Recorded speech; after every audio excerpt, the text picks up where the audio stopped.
We are live. Good evening, everybody, and welcome to Love and Enlightenment. This is part four of talking to the young adults.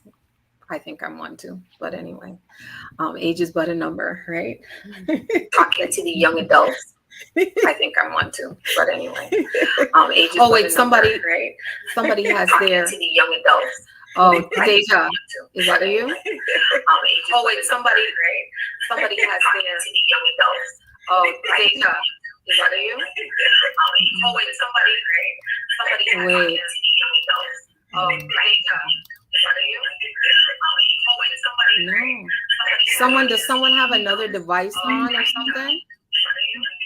No. That's really strange. Oh. Okay. Did it stop? Yeah, it stopped. That was crazy. And I kicked Deja out by accident. Yeah. Okay. Sorry about that. um, Let me wait till she comes back in. But I want to welcome everybody again to part four of Talking to the Young Adults. And I want to thank our returning guests, Siobhan, Damari, and Deja will be logging back in. And our new guest, Aaliyah. So thank you guys for joining us this evening. Also, I just wanted to say we're going to have, I forgot that this month had 5 Thursdays.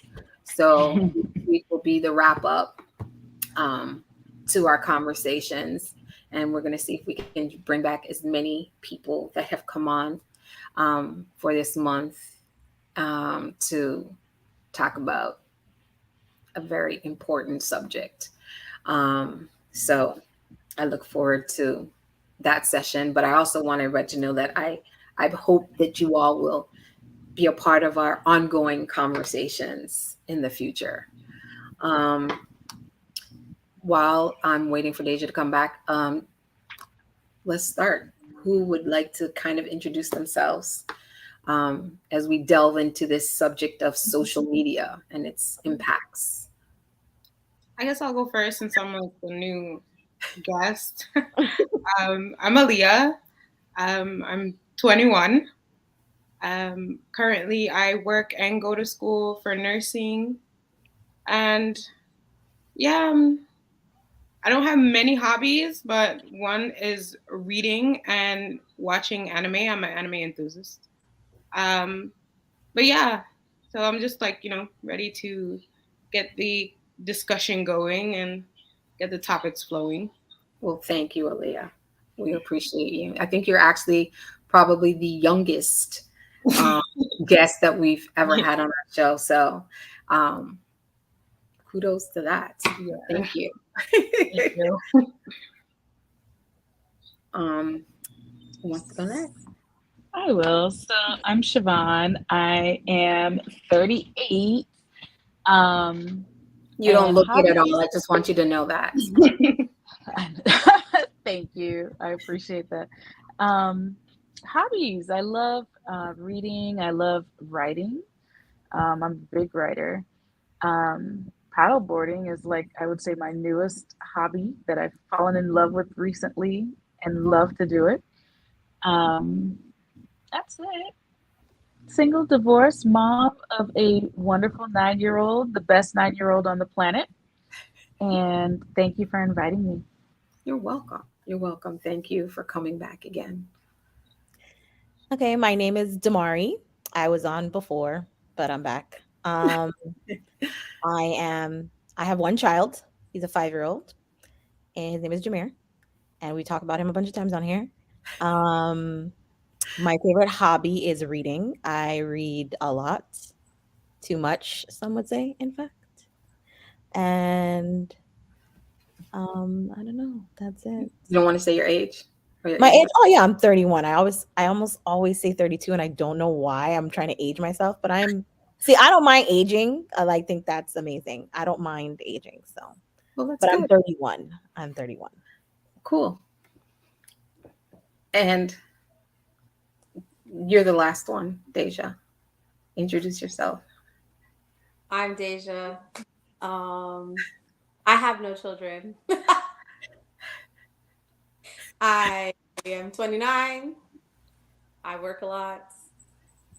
That's pretty much it. Do you have any hobbies currently?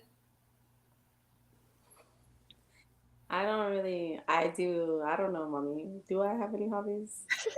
Work a lot. I don't, we're working on it. Okay, good. Work on that, please. Time goes by fast. So let's delve into this topic of social media and the impact that it has. The first thing that I wanted to talk about was the impact that social media has on the individual self, and even the just what it does to you in terms of your mind, in terms of how you view yourself, the imagery. What do you think it's the pros and the cons has been for each of you when it comes to social media?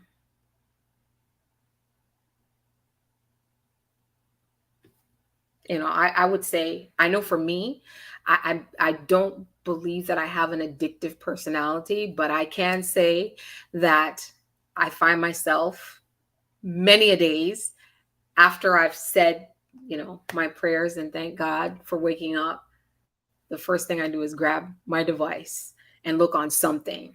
So I don't think I'm an addictive person, but I have realized that that has become a vice for me, and not necessarily for posting. I mean, for this group, of course, but just seeing what's going on in everybody's lives, So I don't think it's really per se for me done anything in terms of how I view myself. I think it's given me a lot of knowledge and inspiration. I guess my algorithm follows more positive things. So I don't really like partake in that, but I just see that it has definitely had an impact on people individually. So what are Well, the for pros? me, pros. So, I live in St. Croix now, originally from St. Thomas. And for me, I graduated from high school in Florida. I graduated college in Florida. I went to grad school in Virginia. So my life is kind of divided into these segments. Mm-hmm. And then, of course, like I lived in Miami when I was married for like 4 years. So like I have my Miami friends, I have my college friends, I have my grad friends. So I'm able to, of course, keep in touch with all of those very different circles that just don't intersect at all, pretty easily. So that's definitely a pro for me. Um, I would say one of the big cons is I've actually found, and it may not be for everyone, but kind of like the happiest points for me are actually like not on social media. Um, like I find happiness sometimes in things that are like the mundane. Mm. Even for me, like paddleboarding. I mean, I guess there's a way. I guess if I get a GoPro, I could, take video or pictures of what I'm doing, but I don't. But but even those moments of solitude where I'm like happiest and the most relaxed, like I don't have pictures of that. That's not on social media. Um, so I think it sometimes as a people, I think we could forget about the happiness that is in the mundane Mm-hmm. because we're spending so much time focused on those like big firework things Right. in life. I'd say that would be one con. So I would say that the positive aspect of social media for me, as cheesy as it sounds, is connecting with people that I maybe normally wouldn't connect with, or people who understand me in a way that maybe people around me do not. So social media has given me access to different people I maybe would never have interacted with or run into. And then again, it depends on the platform you're referring to, because Facebook is always going to be a because it's people that I know. So it's always going to be a no for me. But when it comes to social media usage in terms of like TikTok, for instance, like you were saying before, it's a wealth of knowledge. It's like you're bombarded with information, but also getting that information like live, like real time, is immaculate. Like something will happen and then within the hour, like 18 people on TikTok have like a commentary about it and you didn't even know it was going on in the world. So I think like that's a positive aspect of just being in the know about things, preparing yourself for anything, just being aware.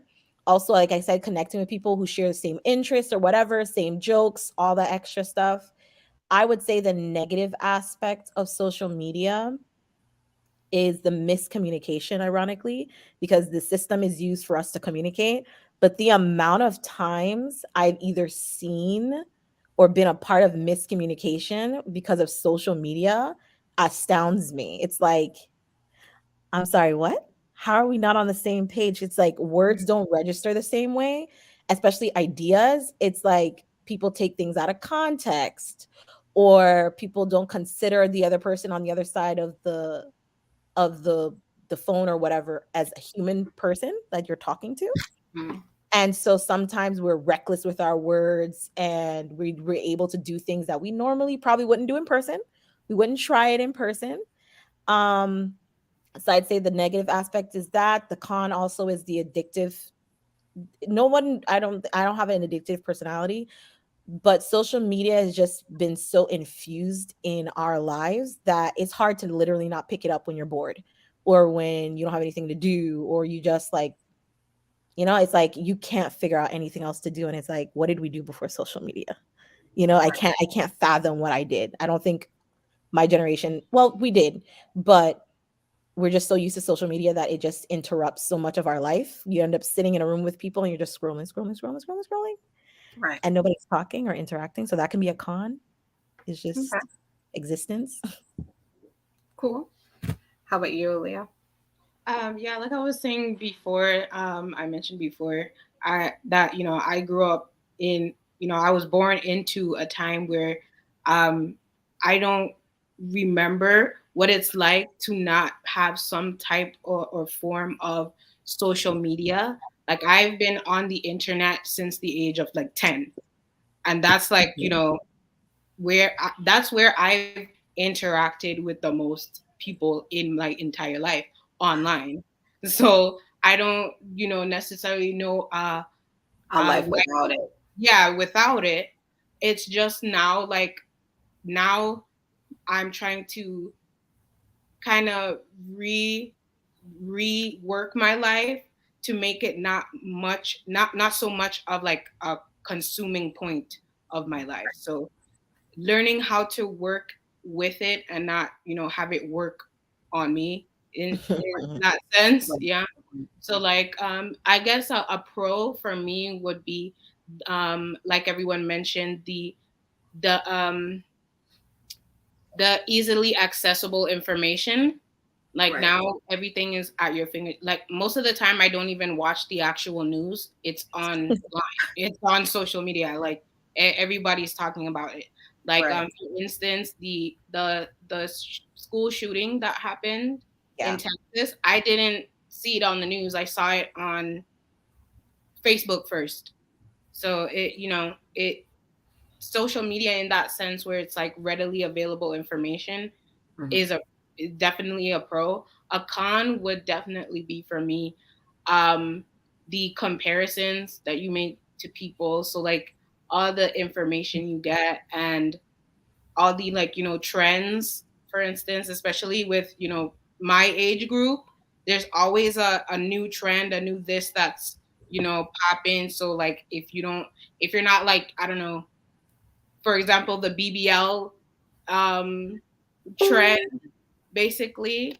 A lot of people in my age demographic, they get BBLs, like they go under major surgery as young as like 18. Oh, So wow. I feel like that's definitely a con growing up with social media and seeing that as a trend for so long, Mm-hmm. it definitely affects, like, but the body image trends are the worst. So that's what I would Yeah. say, like, is a definite con, Correct. in my opinion. Yeah. Wow.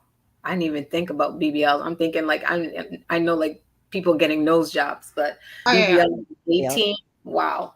Yeah. That's crazy. That is crazy. How about you, Dej? Um, I think that social media, everything that In could, terms of self. Go ahead. in terms of self, Yeah. What do you think? What do you think in terms of self? How the pros for you and the cons? Um, Again, body imaging, expectations. seeing the different sides of things and seeing people's mindsets. I think that that helps me understand people better. It has now helped me understand people better, and it's how it's helped me understand the positions that people put themselves in, positions that I don't have to put myself in. I don't like social media for me has allowed me to see the other side of something because my personality usually was always like, well, I don't feel like that's right, so that's wrong. But now I kind of like it just puts a limelight on, oh, this is how people think, but this is how people think like me too, but then people think this way too, like they really think like that. So I mean, in just perspective, social media has allowed me to see different perspectives of things. So there, I think that the pros in it also equate to the cons in a Yeah. way Yeah. because everything, like people say, too much of something is still bad for you. Yeah. So too much information, it depends on the information that you're giving. Too much, like it just, I have learned, especially when it comes to me deciphering between what I want to see all the time and what I don't. I've understood that both sides are there. So there's a con for every pro, but it's Right. just how you utilize it at this point. Sure. So that's Okay. just what. And then, Aaliyah, you brought it up, but what do you think that it has done? And again, this is not necessarily for you personally, but just for the world. Um, Body image, and even not just body image, but in terms of comparing yourself, for those who are single, um, comparing yourself to other people, what is out there, has what kind of effects do you think that that had? Because I know for me, it just seems like it does make you feel, and again, Aaliyah, when you were talking about the BBL and all that, it's good to have the information to know, I guess, what's out there, but then it also makes you feel like you need to do these things, because if you don't feel like you um, are coming to the table as a full, or what the world thinks you're supposed to look like, is that really a good thing? Well, it's obviously not a good thing, but I just think that from what I see, it just makes you kind of feel like you're not good enough. And it's so much of it.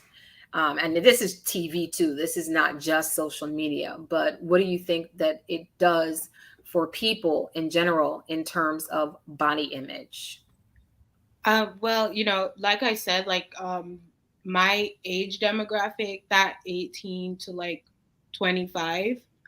Um, what I'll start with saying, I was also on Tumblr during, like, the thigh gap phase of things, and that's when everybody wanted to be like skin and bones thin, and to see it kind of evolve from that trend to now everybody wants to be like super curvy and have, like, the tiniest waist but like the hugest hips ever. That, to me, that just like amplifies and, like, emphasizes how, like, mundane but also really taxing trends are on, like, your mental health. because having to like jump from one thing to one, you know, trending topic to the next, it Mm-hmm. having to stick to that adds to that, like, you know, feeling of like, you know, you're super Inadequate. inadequate. Yeah, Right. but then when you realize that it's just one thing after the next, one like unrealistic expectation after the next, you're kind of like, okay, how is anybody even keeping up with this?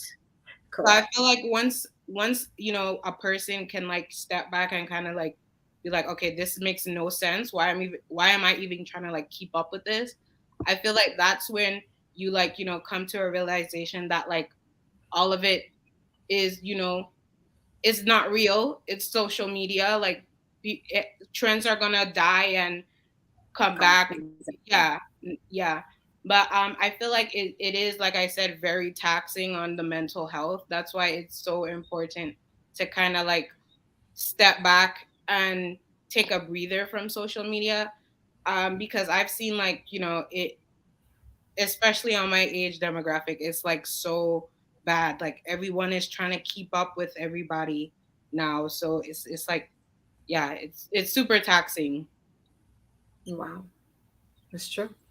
Yeah. Yeah, Everybody. I think the trends that she's talking about, because even now, if we're paying attention, one of the new trends that is going to start to pop up is the Kardashians losing their BBL butt that everybody's seen for so long that they really haven't commented on, in mixing in with Lori Harvey's comment about getting flat Pilates. ab from Pilates. Now you're going to start to see a lot of thin, smaller frame people. Nobody's worrying about being thick anymore or fitting into the Fashion Nova-esque clothing, because now the trends are shifting. So it's hard to manage that with your own personal image, because now the information you're going to get, it's going to skew from being thick and happy at that size to now maybe getting healthier and becoming smaller and changing your techniques, because everybody's been lifting in the gym to try and get like butts through squats, and now we're going to see people minimizing that, getting a smaller frame because now they're doing Pilates, because now it's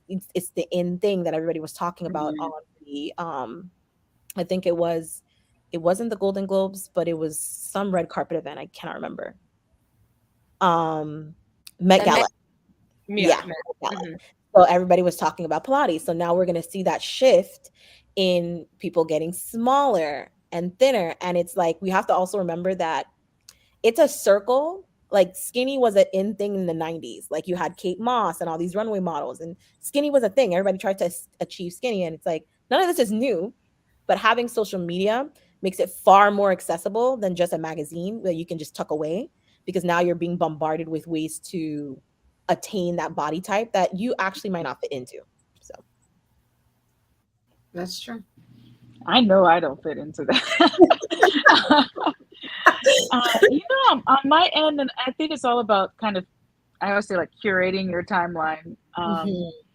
But for me, a lot of what I follow is a lot of like fitness, but for Black women.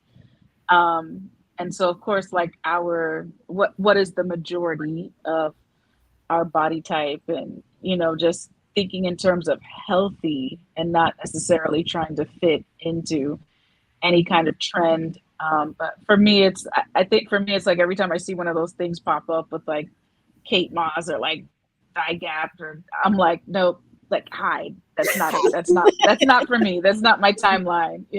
So I think within social media, there's a little bit of choice also, Right. to kind of choose what you consume. And it was so interesting how Aaliyah brought up how long she's been on the internet, because like I joined Facebook sophomore year of college, the end of sophomore year of college, actually, with a university email address. Like you had to have a university email address to That's have a right. Facebook page, and it was before there was even really like an app. Like you had to go on a computer desktop to access Facebook. So there were all of these ways that you didn't necessarily consume it as much as you do now. But it's so interesting how it's just kind of taken over Yeah.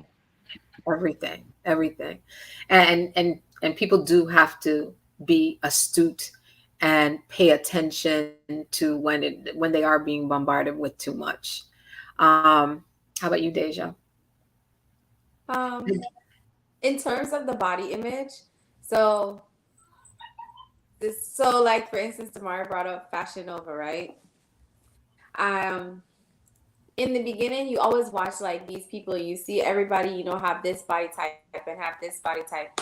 And I was just like, oh, I like that outfit, whatever, whatever. One of the pages I stopped watching, even one of the pages I stopped from was Fashion Nova because their body image did not fit. And I had to be honest with myself, like, girl, you don't look like that. Your mama didn't give you no shape, mommy. So it was like it was like You need to thank your father for that. Don't even start. We won't go there. I have to watch things that are more like that mirror me. So Mhm. I a lot of times now, mommy knows I get stuff from Pretty Little Thing, okay? Because they have all that body types up there, the videos they be showing. So even for those things, like I have stopped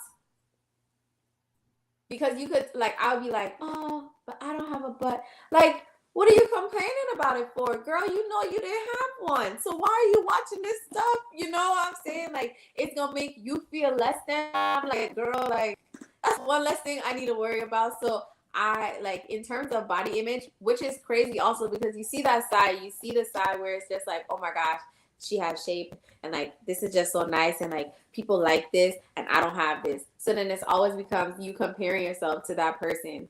When in actuality, some of those people don't even have it like that because they take the pictures and their image is completely different than Right. what you see in real life. Because if you saw some of the people who you're like, oh my God, BBL, da da da, but you see them in person, they're like, that little BBL was messed up.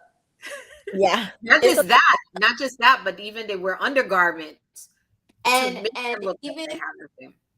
Yeah. and so the upside because there's pros and cons we're talking about. So that's the con is seeing yourself and always comparing yourself to somebody else. The pro in it is that a lot of people have now I've seen models where they're like, I don't even look like myself, and they'll show them and then or like an unedited picture and them and then be like, you see, I have stretch marks. They didn't put that on there, and then it becomes realization like with yourself, it's like you're comparing yourself, and a model is literally telling you, I don't even look like myself. Like, that's not me. And so then you see people on the workout pages and they're like, love yourself in all your faces because the same people you see have like these tight abs, they're like, I just ate something. Now look at my stomach. I'm the same person. This was in the same day. And you realize and it becomes normalized that like, bro, like it's just your body. Like your body gonna change throughout the day. Like so even though there are pros in like, seeing that there's people like me, they don't even look like themselves. Of course, you got to turn and have the perfect pose to make yourself look this way, but that's not how it looks in reality. And at the same time, having cons of people who you're looking at, you're like, wow, like you started comparing yourself. I think that social media is very important now to target what you need because if you target something else that doesn't resonate with who you are and how you look, you're gonna feel inadequate. Right. And so you have to make sure that your social media mirrors that. Even on Facebook, like away from image and just the way that people talk. I value people speaking better. Like I don't like drama and stuff like that. So if I see people are like really drama filled, Deja is quick to unfriend, not even mute, unfriend. I don't want to see certain things on my I don't want to open my app and see negative stuff and people talking about because it really it puts you changes your mood and you don't even know it, but like even down to music that you listen to, it changes your mood. So you have to be very cognizant of that. So you just have to mirror your social media to who you want to be, who you are, and how you want to grow and who you want to be. That's very important. But it's interesting that you guys, the older of the three, understand that, right? And Aaliyah, you do too, for someone who's only 21, but you've seen in your age category how, of course, because you're still maturing, you're still growing, you're still coming into self, that you can allow social media at such a young age to make you make decisions that you probably, if you had let yourself go for another 5 years, would say, do I really want to do something so drastic? And so I'm sure the impact that it's really having on body image is really, really impacting the younger people, and especially the younger people who maybe have the money to do these things. And then the ones who don't, then the inadequacy probably is bigger, because now you can't achieve some of the things that you really want because you financially are not able to, you know? But a lot of people are going into debt to keep up with the Joneses, because when she said about the 18-year-olds getting BBLs, what people don't realize, they don't have the money. They're on payment They're plans. finding, plastic payment plans to do that. surgery. Like, it's basically putting a butt on layaway. Like, Literally. yeah, Or yeah, putting themselves in physical danger. I mean, yeah, that's another part of yeah. it. You know, going to these doctors that are not safe, that Or going aren't. away to foreign countries. Yeah. Like Yeah. Yeah, Turkey and where Colombia. there's no And sterilizer yeah. between the equipment. Mm-hmm. And BBLs have the highest mortality rate. I think that's the most interesting thing, is that with one of the things I learned when I was becoming an esthetician and I actually saw the surgery, is that is one of the most painful surgeries you can undergo, Yeah. bar none. And it's also the most dangerous, because a lot of time people don't realize is the whole idea of like moving fat from one part of your body to the other. Like, people think, oh, it's my body, everything is the same. Incorrect. Your butt fat and your thigh fat, two different fats. And if you switch them, your body can reject it and you are instantly in danger of dying. Not just, Yeah. oh, it's not working. They cannot get the fat out in time enough to save your life, and you are dead. End of story. And people just casually do this. And I think sometimes it's the pressure that we put on women, especially because men, like I've seen men go, oh, she's like naturally like this. And I'm like, as a woman, how can you not tell the difference between, like, I can see it's not real. I Like, think I know angles and I know like filters. I can see that's not real. And you have these expectations from sometimes men who think, oh, well, you just work out and get that. No one, not even that person, worked out and got that. Okay. I promise you. But even so, like, speaking from the perspective of someone, like, I've lost almost 50 pounds in 2 years. Wow. 2 years. Congratulations. Wow. But 2 years is a really long time. Like, Right. even if you are, and I get so frustrated because I'm like I could have did a surgery of some kind and lost this in like a week, and I'm like Yeah. still here doing this, you know. But even so, even if you do exercise, there are no guarantees, and there are some things that are just structurally your body, and that is Mhm. the way it looks. And after Correct. you have a child, there's some things that rearrange themselves and don't kick back to the way they were before, regardless of how much weight you lose. Correct. So there's that image that's even not a real one. Like, Right. you have a child that is going to, that rearranges like where your liver is. I swear my liver sits somewhere else than it did before I had my kid. And Right. you know, it changes you and it changes your body. But we're now in an era where it's like this snapback thing. Like, what is a snapback? Snapback to what? How? All right. And what people don't realize is, again, it's genetics, it's your body structure, it's a whole bunch of things. And again, because of social media, you can see this. So then you think like, oh, well, how, this person had X amount of kids and look how they look. But again, that might be genetics. But seeing it all the time makes you feel inadequate, or like you're not doing or putting in the work, which is so sad, But then the other coin to that too, Damari kind of mentioned it, and we've talked about this because we had a show a while ago about enhancements and stuff like that. It's interesting because you hear a lot of men say, oh, I like natural, and I like a woman looking this way. But then all day long, they're looking at Yeah. Not natural. Yeah. Unnatural. Yeah. So then it does make you feel you're saying one thing with your mouth, but then visually, you're looking at and liking and loving Mhm. what's not, natural. So that also, I'm sure, has had an effect. If you aren't happy with self, that can also mess you up. Yes. Oh yeah, I mean, how many are following someone that's like all natural, no filter, Insta? Right? Like that doesn't.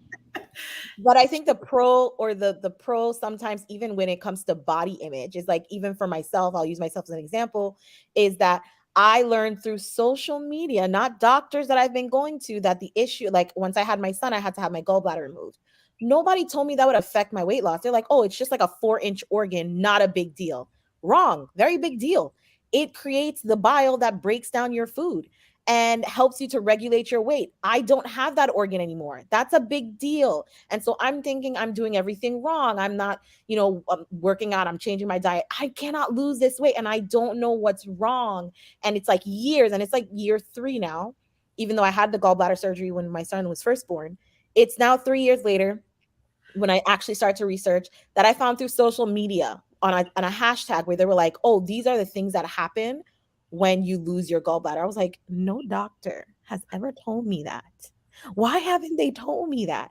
And then it's like, oh, just take these things. And then since I've done that, I've lost 20 pounds. And it's like, I haven't done anything different. I don't work out. I just go for walks.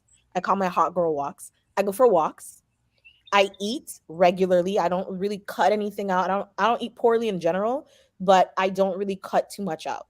And I've lost 20 pounds. And it's like, if somebody had just said this to me from before, and that's what I'm saying, like, yes, the negative with the body image, but also I got help just by seeking out a community, by just looking at a hashtag. And it was doctors under this hashtag saying, hey, these are some of the supplements you can take, you know?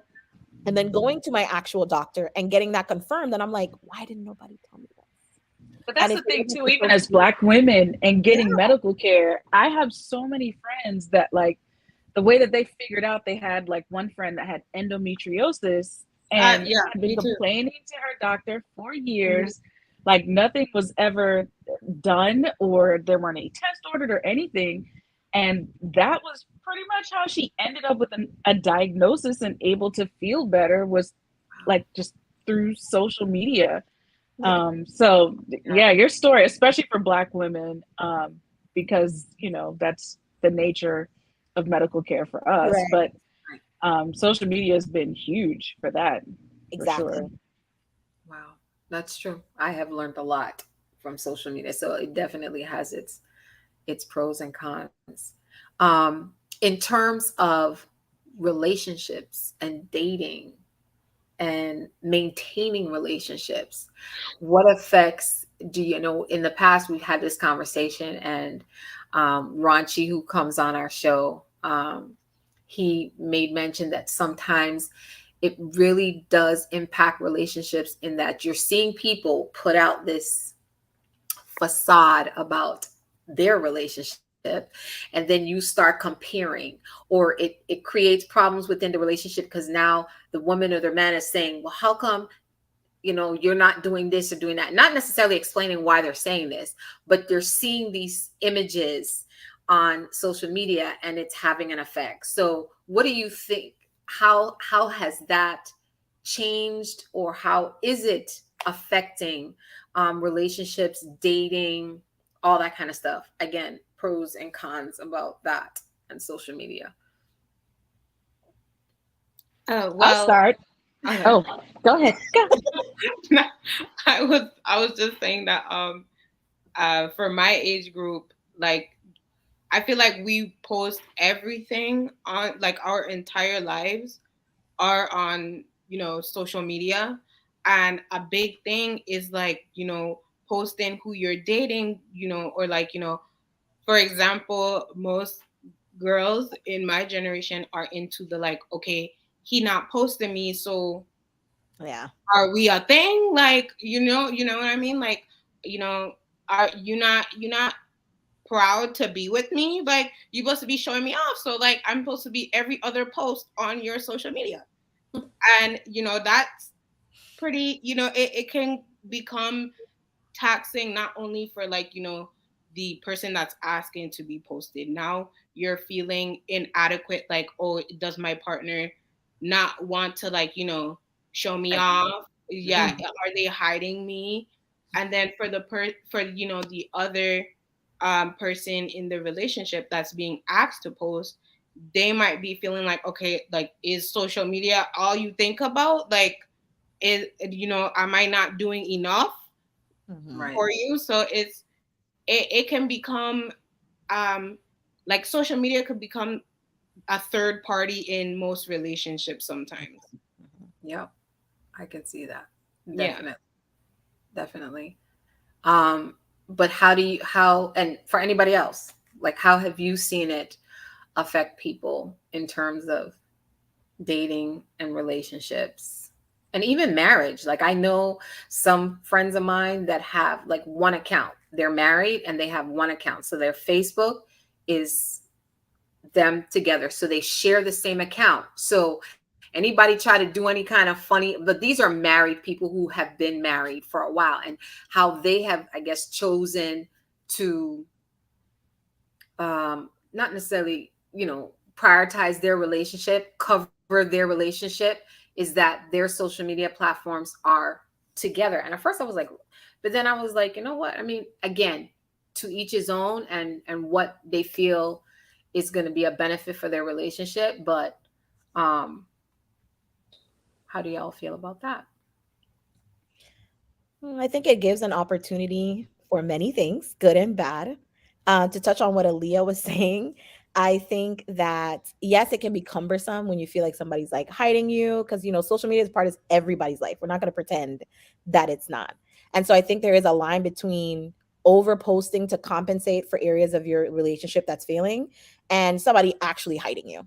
I think like there's a point where you're like, you can tell because it's like, if this person is always posting stuff about their life or going out, why are you the only thing that they're not posting? And it, again, it doesn't have to be like every other day. Like, that's excessive, that's too much on a person. But if Hmm. you are somebody who normally posts things about yourself, you would think that at some point, at least once or twice, that person would come up, right?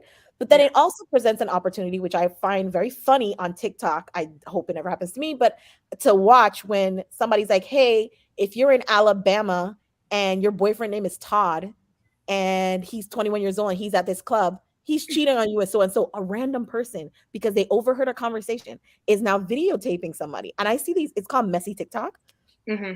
and Yeah. marriages. Wow. Like, you've seen like updates. The person be like, the woman contacted me and said that's her boyfriend, and then you see the exchange that they have on DMs. So like, that's, I don't. It's very, and you think to myself like, yes, it's bad because it's intrusive, but also you did that girl a service because she's thinking he's out having fun. He's with his friends or whatever. And like, a couple people found out like their best friend and their husband were together for like 2 years and they didn't know, and Wow. they're thinking that the relationship is wonderful, and like they're updating us on it. And the funny part is, I'm not following any of these people, and TikTok knows to send me the updates like in my algorithm. And so Oh, I'm like, imagine who else is seeing this. I'm not following this person.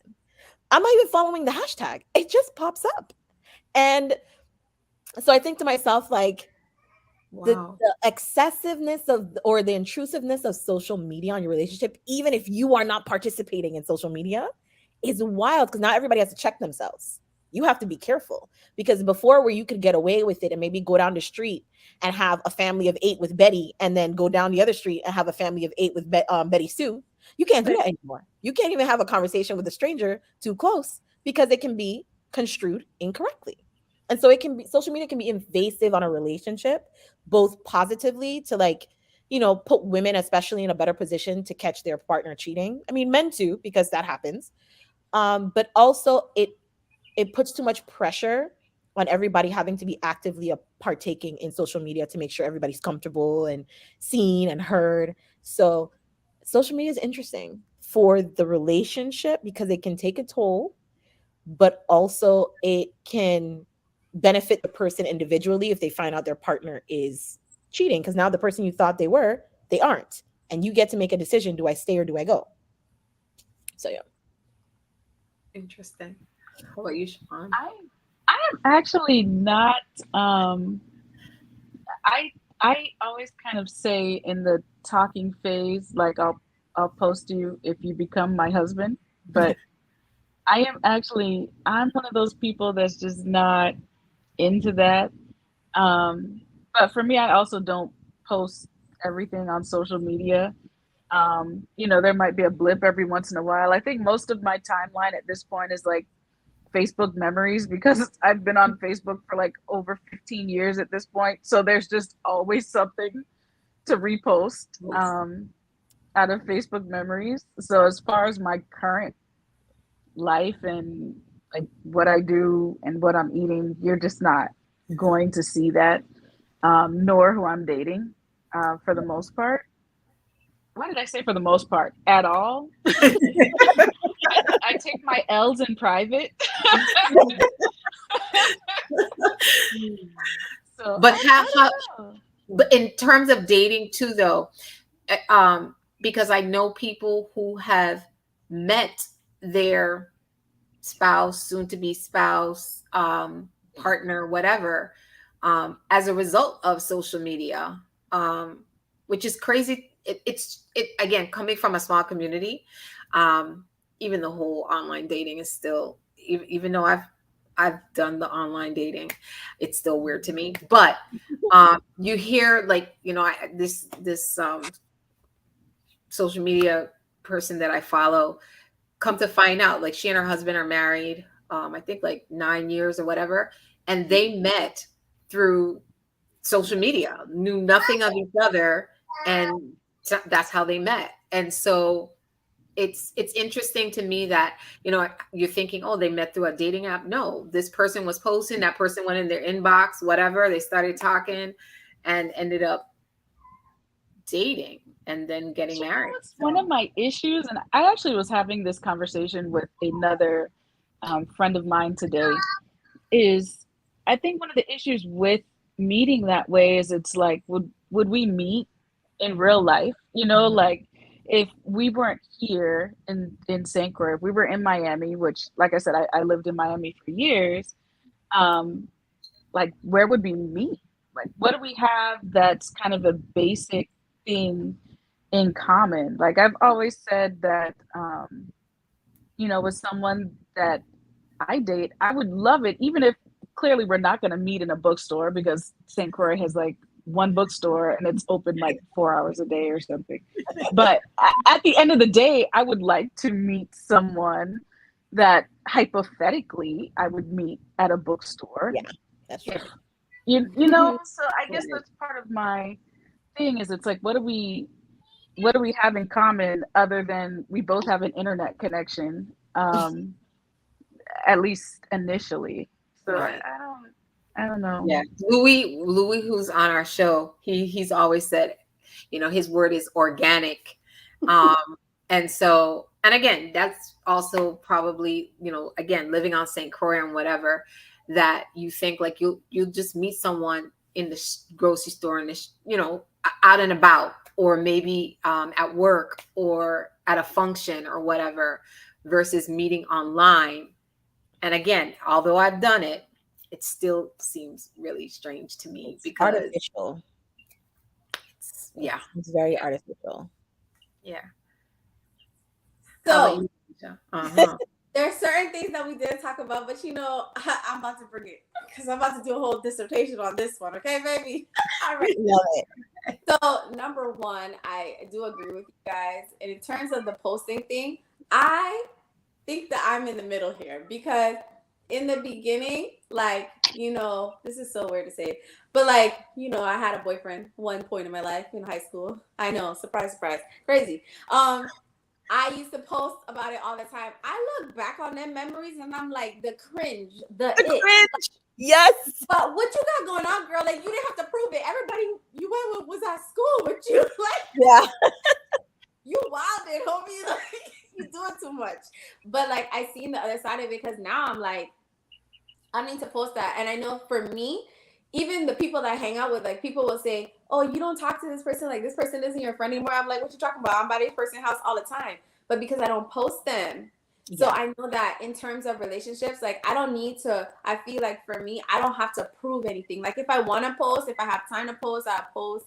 But other than that, I feel like a lot of times when people post stuff, it's to prove something. It's to be like, I got this, or look what this person did for me. What I have realized about social media in those senses as well is you're admiring somebody's relationship who is being dogged out, abused, having babies outside. And so it puts people are admiring your relationship, but they see what you post. They're admiring what the image is, but they don't know everything that goes into it. Also, with that being said, like Facebook is one of the places like you write stuff. TikTok, I feel like, is a place where you learn, and Instagram is something that is good for your imagery and what you see, right? Yeah. So what I have learned is on Facebook, like people talk about things or norms. Like one thing I've seen is I don't like following, because I'm like a staunch person when it comes to Black men. Like I support the Black man 100%. So I don't like seeing Black men talk bad about women, and I don't like seeing women talk bad about men. I feel like that has been so normalized in terms of toxicity within relationships that people be like, it's okay to blow up people's phone. Don't be blowing up my phone. If I want to speak to you, don't call me. That's the whole point of me hanging up. That's the whole point of me not texting you back. Do not keep calling me. And one thing that social media has done is normalize it, because all these memes that they talk about, like about being toxic, about like getting yelled at, and all these things that people think are so cute, they're not though. And because you constantly see it, you think that that's a norm, but it's not a norm. And even for those things, I had to like stop following the shade room, because as informative as it was sometimes when it comes to school shootings and like Roe versus Wade and Black stuff like crime that, and all these other important things, it put a spotlight on the way that you're normalizing something that's not okay within yourself. Because if you're okay with it, that's different. If you're okay with somebody talking to you crazy, okay. But a lot of people are thinking it's okay because it's in the limelight. That's what's in the limelight. Oh, everybody experiences this. No. And what TikTok has shown me is that it has shown me those things too. But what it has shown me is a lot of women will say, if they wanted to, they would. Men have said, if they wanted to, they would. And they've been shown that they've been treated good. And they've shown that, I don't know what you guys have been seeing, but people actually do treat people good. So it's different in how you see things. And it's so like, I feel like if I wasn't the person that I am, if I wasn't in this stage of my life, especially what is a concern of people who are at Aaliyah's age and younger, because they're thinking these things are normal when they're not. It's just not okay. And the other thing is, a lot I have seen, which irritates my soul, and I will be honest about this, it irritates my soul to the core, because I've seen it in the adults that I've been around, is that we normalize, we push through for 20-something, 30-something, 50-something years. But if you had social media, like how we have social media, you would have probably not even made it past a year, because you stuck with that person, and that person had a whole family. You found out when? You found out on your deathbed that there was a whole bunch at the funeral.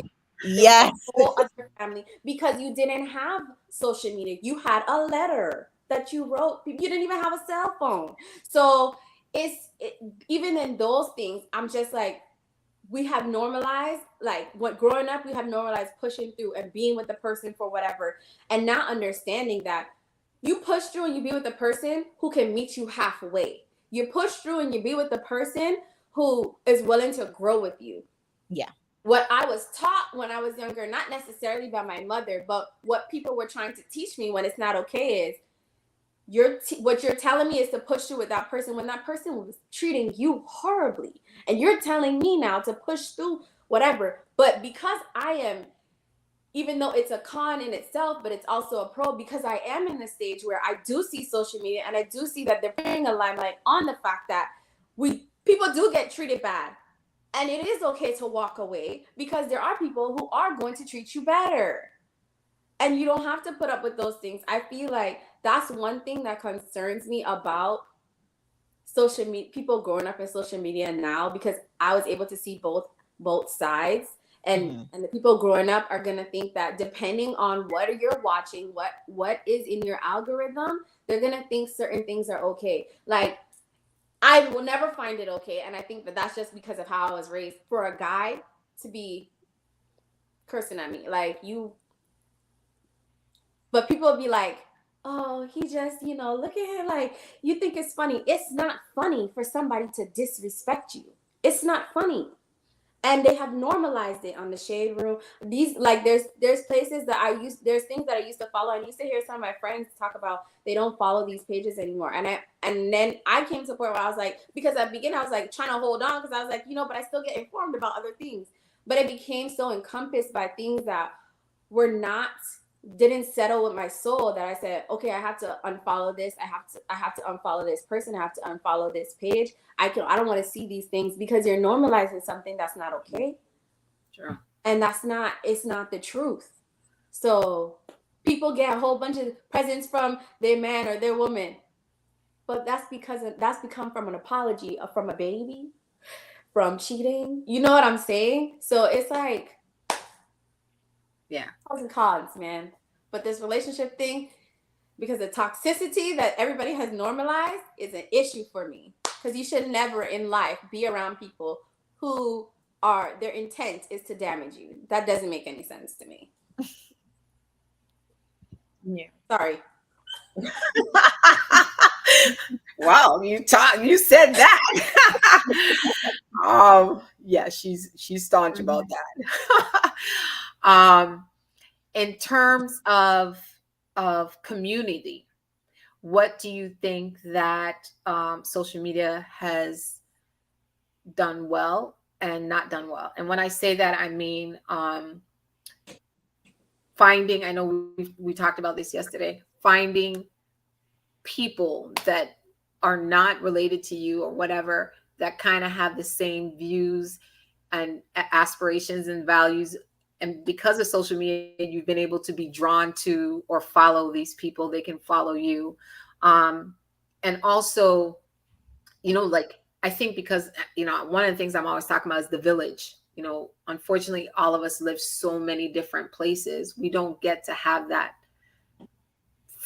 genetic village, let's say. And so I think social media, in a sense, has created communities of villages, albeit they're not in person, but because these devices are attached to us all day long, they have created a sense of community. But how do you all feel about that? I'm actually in a group on Facebook of women that spell their first name the exact same way that I do. I love it. Wow, That's amazing. I love it. I know. It's a group of us, and we just all commiserate about how everyone always tries to spell our name with an S. But I think that it's a good thing to have those communities. I think it does give, a feeling of belonging, but there's this other side where it's like we don't go out. We don't go anywhere anymore. I mean, you connect to these online communities where you have all of these great things in common, right? But especially here, I know with some of those groups, like for example, like I'm in this group for like Black people that love to travel internationally. Mm-hmm. And so like they'll do like meetups at bars, like the Atlanta group and the Miami group, but like there's no one here for me. So there's that in-person portion of it, but I think that we're losing some of that ability to really connect in person, and have those meaningful in-person relationships. And of course, like I said, like going back to the bookstore conversation, like we don't have bookstores anymore. Right. Why? It's because, that's part of that generation kind of dying a little bit. Yeah, that is true. That is definitely true, because I mean, I'm in a bunch of different groups too. I mean, Love and Enlightenment is one too, and some are informative, and that's why I'm also trying to branch out in us. I mean, I understand we're still in COVID, but to actually meet in person, because we've been Love and Enlightenment has now been almost October will make 2 years, and literally we're a community on social media.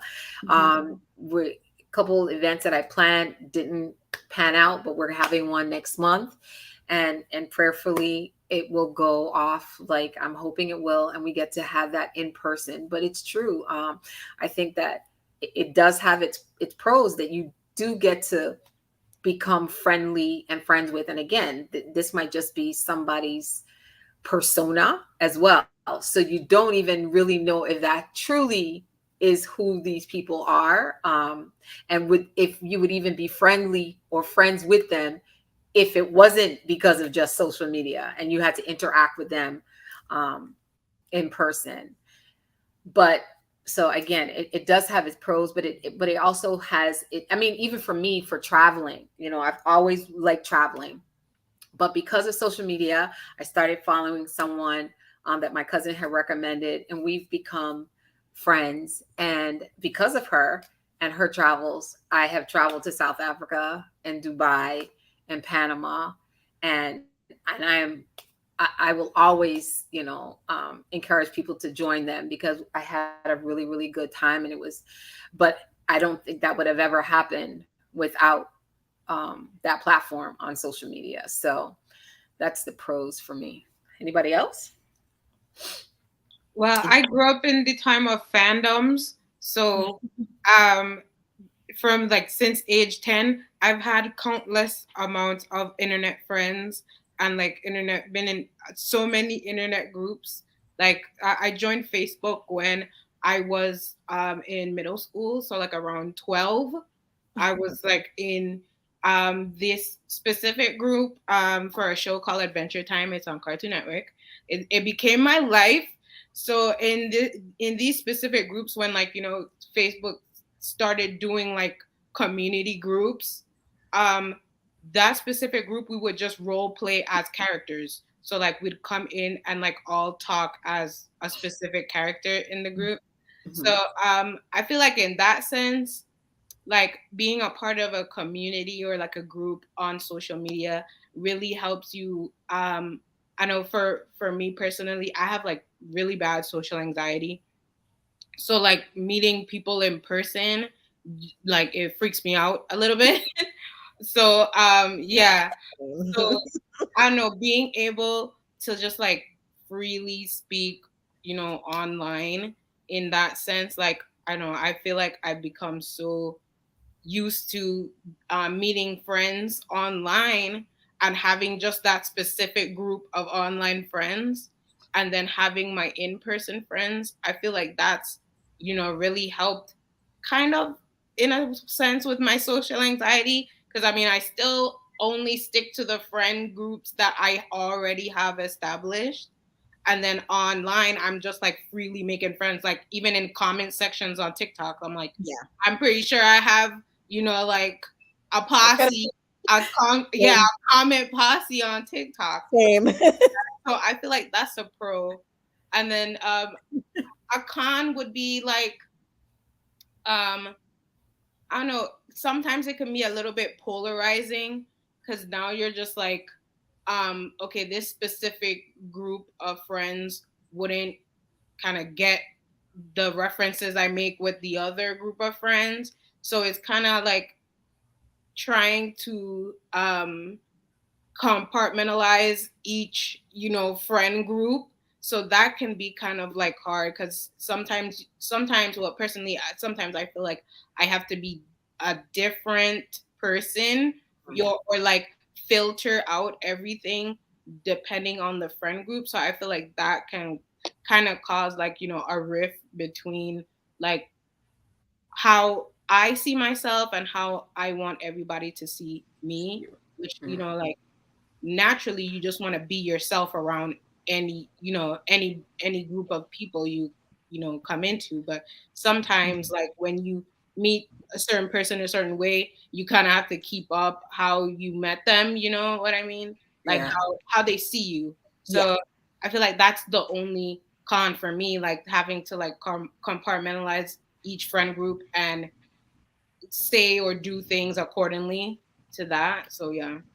I agree. But see, like that's even like another generational difference, right? A little bit is Yeah. that like for me growing up, like we just had like that one set of Saturday morning cartoons. So like whether you're a boy or a girl, if you're my age, we can all talk about Ninja Turtles because we all watched Ninja Turtles. And it Right. was just like this uniting, thing versus now, even with shows, there are like a million channels and a million different choices Mm-hmm. for things. And so it's like you create these small Space. groups instead of like for us, what was that show? Like Captain Planet was like a uniting thing for and it's crazy because I'm like, I swear I'm not much older than you, but it's so interesting. Dynamic. Like Yeah. just the difference. Yeah. Yeah, and I didn't even really think about it either until last night when Aaliyah was talking, and I was like, wow, like for for someone who's maybe 10 years, 15 years younger than me, we can have we really understand what's a little bit different. Whatever, right? Versus versus versus someone in Aaliyah's age group, and I'm like, wow, like, yeah, like I've been on Facebook for 10 years. A little, yeah, about 11 years. And I only know that because I had a memory that came up the other day for a family reunion.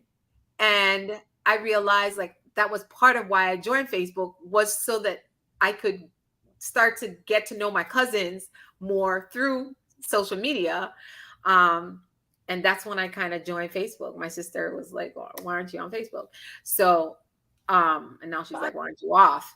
But anyhow, But see, when you but mention it's so age, funny the to hear difference. her talk about how like it's literally shaped their generation. Like, Correct, but it's different when you talk about age because you say Aaliyah's age group and you think, oh, that's the age group that's into that. But like most of the TikToks, for instance, because like I said, I go to TikTok because a lot of us who's like 30, I want to say 35 and younger, it's older people too. So I don't even want to do that because TikTok is really an like amalgamation of all these right. ages. Like I Yeah. follow people who are like 57 years old and they get it.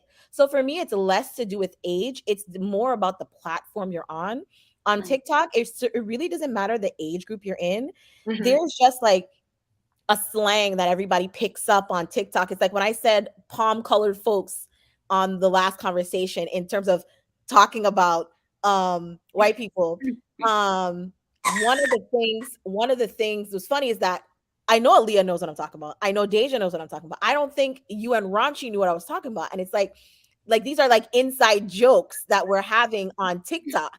Mm-hmm. Right? And it's like it's not that you're too old or you're too young. You're on a different platform. So you're in a completely different atmosphere than me. I'm like, how do you not get this joke? Like, Yeah, how but do you then you understand also have this? to remember though that now a lot of these, because you can be on Facebook and then you're seeing TikTok reels and But you're Instagram not reels. picking Well, up it, and you're Instagram. not. There's It's still a not the disconnect same. because Yeah. you're still Oh, having people share bits and pieces as opposed to being on TikTok and being connected with Yeah. the complete. TikTok is a planet, and we're all on this planet, and we're speaking the same exact language, or maybe in this little country, and we're all speaking the same language.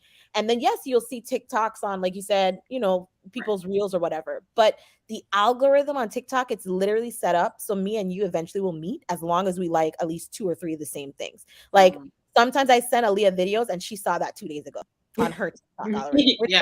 We're not even following this person, but both of us get the joke and we see the video and you're like, did you see this? I'm like, oh yeah, I saw that. And we talk about it. Same thing with Deja. She'll send me something or I'll send her something. She'll be like, oh, she saw that. Or I'll make a little funny joke in person and she knows that's a joke from TikTok. I can't do that with other people because I don't mean there's this idea, even with social media, as the cons, there's this idea that people are very uppity about the social media platform they're using. Like, oh, I don't use TikTok. That actually means you're not in the know because TikTok, when you look at just the social aspect, of the way people speak and and the way things are in and out, Facebook is out from a social standpoint. Facebook is out. It's cool. We use it, but it's not where the majority of people are or sharing information large amounts of the time. Even if I still have my Facebook from since I was in 11th grade, but I use TikTok every hour on the hour. I check in on Facebook every so often. And so it's like, it's not just the fact that you're using social media, it's very intense because like Twitter is a completely different world. I refuse to be on Twitter because Twitter is chaos. I love Twitter. That's where I got all my Twitter is chaos. It's chaos. Too many. It's too God. many. Yeah. Twitter is beneficial because when I was using it in college, we would have like, well, you know, I think you guys have jokey jams on Facebook, but way back when I was in college in freshman year, we would have somebody playing something on some radio station. We would all tune in and we'd be on Twitter talking about what we would be doing if we were seeing each other in person. So I'd be like, oh, I'm dancing with so-and-so. And we're full on like, and it's like, because all of us are spread out from college, but we're all from the Virgin Islands. So this is our way to connect because you're playing old school, you know, the old school bands and stuff like that, and you're like, man, I haven't heard that song in a minute, like soca, and you're like, oh, that's so old, that's from when I was in middle school or whatever grade you were in, and you're able to connect that way. So it does depend on the platform, because when it comes to news, I don't look at news channels, I only look at TikTok, because believe it or not, a lot of these news channels share their information first on TikTok. Yeah. Because they know the shares and the ability for people to see it is a lot easier, because you don't need to follow that person on TikTok. They just show up on a For You page. And so you just randomly get them. And so when I get news, when I first find out something, somebody's like, how do you know that? I'm like, TikTok, right? You're on TikTok, right? And so it's sometimes hard for me to communicate, because even when Siobhan was saying the thing about bookstores, I'm an obsessive reader, but I didn't become an obsessive reader until social media, because I saw all these people introducing me to new books and new ways to read books. Like now I use my Kindle. I was very uppity about using my Kindle. Like, no, I want a real book. I want to be able to smell the book.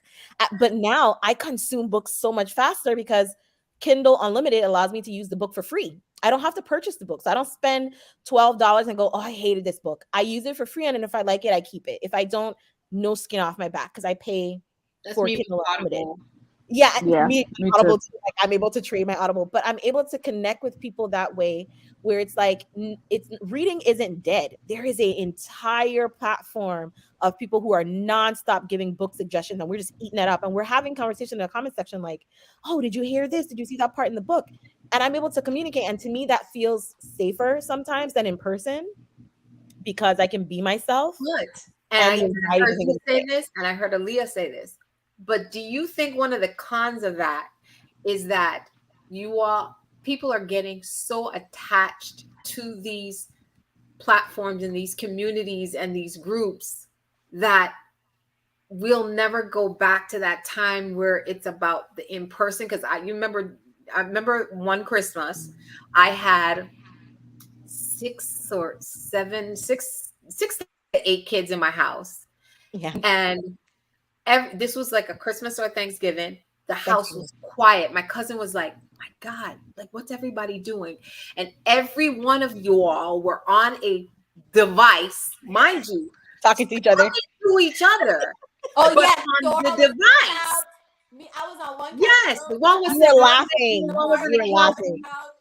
Three of y'all were in one room, and I'm like, it was quiet, but everybody was on a device, and they're talking through the device. Like, oh yeah, I just we do that. We do that in our house all the time.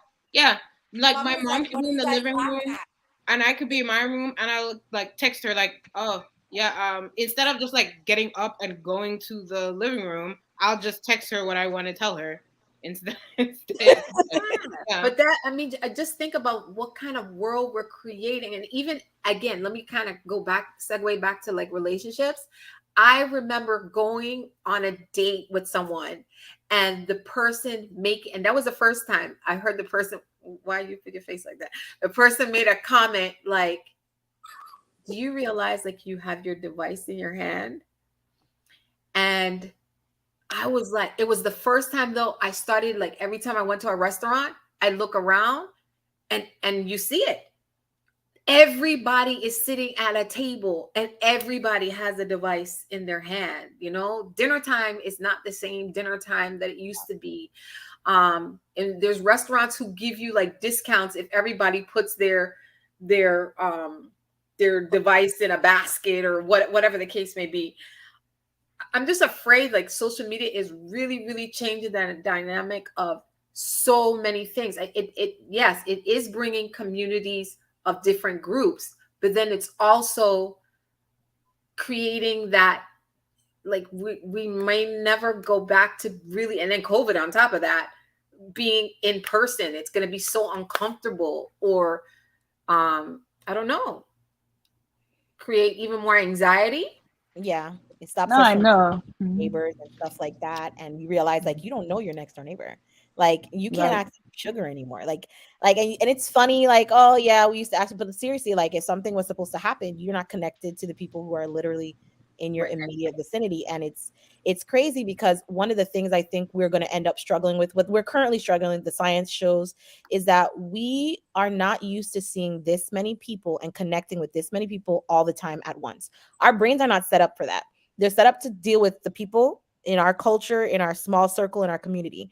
And that's how we're able to function and learn and grow. And so, yes, we're learning more, but sometimes there is an unnecessary consumption of information that messes with our brain. And so we think we're lagging behind. We think, oh, I can't get it under control, but we aren't. This is new for us. This whole aspect of connecting on social media is new for the brain, for every human brain. You are not designed to connect with millions of people every day, different cultures, see different imagery. Now you think, like, even when it comes to relationships, I think some of the problem is people think, the grass is greener on this other side because they're getting a lot of green grass from a lot of different places that they normally wouldn't see. They would only see the women in their tribe or the men in their tribe. And now you're like, sky's the limit. I can date somebody in Japan and we can make it work. And you don't realize, like, yes, it's cool. It provides you with the opportunity to broaden your scope for dating and people you can connect with. But also, we're a bit hard on ourselves because the reason why we're failing or we're struggling is because there is no rule book for how to connect on such a large platform globally, because we're collecting globally. I'm talking to people in Washington, D.C. I'm never probably going to go to Washington, D.C. And I'm connecting with people there, or I'm connecting with people in Japan because now or Korea because I'm watching Korean dramas. Like, when would I have ever done that if it wasn't for social media? I'm watching, I don't speak Korean, but I'm like reading the subtitle. Now I enjoy this They're sort of great. show. Yeah, Yeah. I love Korean dramas. Like, Same but with I would have nursing. never been able to connect that way if it wasn't social media. But also, now I'm longing for maybe like a certain type of relationship, because in Korean dramas, they move very slow when they're connecting. Like, they don't get into the whole kissing and touching, and but you, like, based on the way they, film their shows, the love looks good and it looks deep, and you're like, well, why can't I have that? And it's like, that's actually a cultural thing. Like, that's how they operate culturally. I have in America, it's going to be a little more fast paced. We allow a little more, but their culture sometimes can be stifling, so they have to move a lot slower.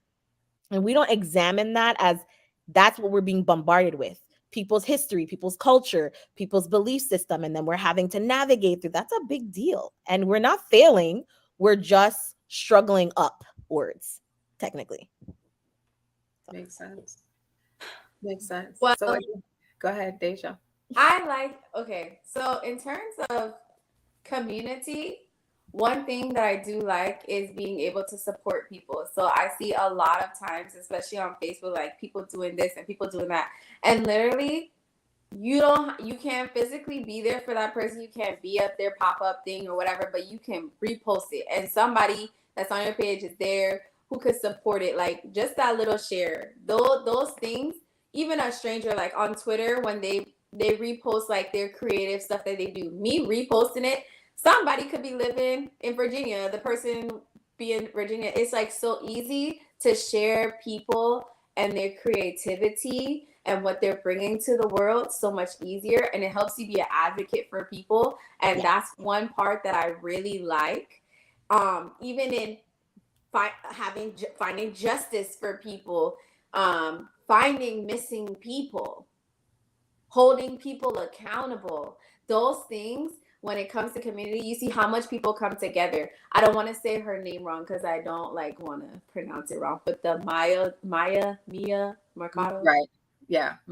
But even for that, when I saw people repost it, I saw people who reposted it who I went to school with at FAMU who are not from the Virgin Islands.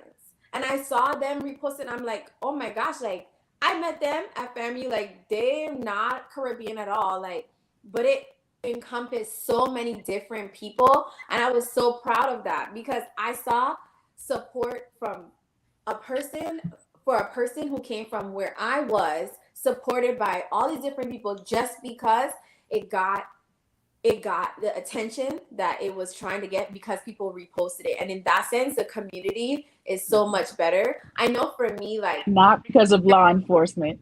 Correct. yeah. Exactly. And I do think like even for me, for my personal self, I know like my family will say, and now like people are realizing it because I'm like a lot more open with it. But my family will think, no, I'm a jokester. But other people will say, oh, they just look mean. Like I don't even want to speak to her, but she just looked mean. But I like to laugh. And even I'm gonna be honest, I talk to myself and people be like, as long as you don't answer yourself, I said, why would I ask myself a question that I'm not gonna And not answer it, right? But when I go to TikTok and you see people doing the same thing, and it makes me feel better because I've always felt like I've kept myself in my shell around my people because I didn't want to feel judged. I didn't want to feel bad for being myself. Like, not that it was going to change who I was, but I didn't want anybody to make me feel bad for being myself. Yeah. But when I went on TikTok, I was like, people out here talking to themselves too. What you talking about? We do the same thing. And now you put it on a video like, bro, like you a dog. Like, we're the same person. And like other people are just literally joking. They do dumbness. And I'm like, that's what I do. Like, you know? So it has made me be more open about it. Like even when I meet new people now, because I was always the type of person to like, I'm very cautious. Everybody will say you're very quiet around people that I don't know. Now I'm a lot more open. I'm a lot funnier. Like you will know that I'm funny like when I'm around you because I like to laugh. But in that sense, having that community has helped me, you know, not be afraid of the fact that there are people who are weird like this, have dancing parties all the time, be talking to themselves, be joking, talk to themselves all day like they're making a vlog. You know, I think those things are important in those sense for the community. Like I think that that's important, and that's one thing that I value when it comes to social media, that we are able to support each other in our weirdness, in our differences, in our creativity, and informing us. I think that in terms of the community, I think that is so beautiful to see that. So that's just my take on it, you know. Excellent. Well, like I always say, we don't have that much more time, but I do definitely see how social media has its pros and cons, and I guess hoping that people are surrounded by family and are raised on a foundation that doesn't allow them to let social media encompass them. And Aaliyah talked about this yesterday. If needing to decompress and move away from it for a while is something that you need to do, to definitely do that. But I just think that it, again, like everything, too much of anything is not good. And what are you using it for? What are you feeding your soul, your mind? Every day, you just have to be really cognizant of it. It's going to be very interesting seeing how the little ones, where they're going to be in the next 10, 15 years, with how social media is so ever changing. Because like you all said, you know, back in the day, what was the thing that you guys were on before Facebook? High Five and MySpace. And MySpace. Right? To then going to Facebook. Music on your page. We were coding.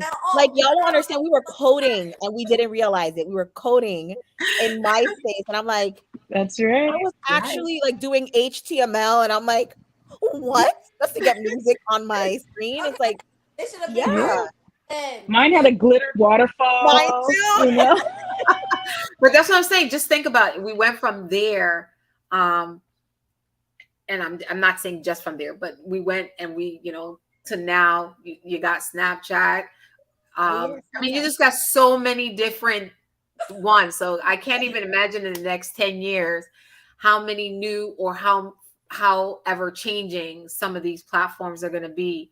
But again, I really think it's important for your loved ones to create that sense of self-confidence and self-esteem and self-love, so that no matter what you use the social media platforms for, that it will be beneficial to you, But I and also to. want to say real Mhm. quickly before we go is that one of the things that social media can be a pro for also is that, so we forget that sometimes behind the scene people are being treated really poorly by their family members, by their spouses and whatever. And what social media allows you to do is sometimes it gives you these random people you don't know, give you the courage to leave.